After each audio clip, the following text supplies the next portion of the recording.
কি ব্যাপার, মুখ সিটকিয়ে মাছ বাচ্চ? আরে 1 মাস পরে মাছ মাছ কাটা ধোয়া করছি, এখনো খাওয়া তো বহুত দূর। আসলে তো 1 মাস পরে মাছ খেলে গন্ধ লাগে। এগুলো কিছু খাইনি না, আজকে তেমন মানে মনে হচ্ছে যেন বেশি গন্ধ লাগছে। অনেকদিন পর একটু মানে ঘষে মেজে মাছের ঝোল রান্না করলাম, জানি না খাওয়ার পরে কি হবে, বুঝেছো?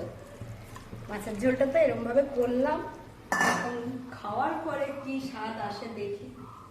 অনেকদিন পর, আগের থেকে সকাল থেকেই তো বলছি, সব পেঁয়াজ রসুন দিয়ে রান্না হয়েছে আজকে। ভাত হয়েছে, ডাল হয়েছে, মুসুরির ডাল হয়েছে পেঁয়াজ ফোড়ন দিয়ে, চিচিঙ্গা ভাজা হয়েছে, কালো জিরে শুকনো লঙ্কা ফোড়ন, বরবটি এটা ভাজা করেছি, আর আলু দিয়ে মাছ দিয়ে রুই মাছের ঝোল।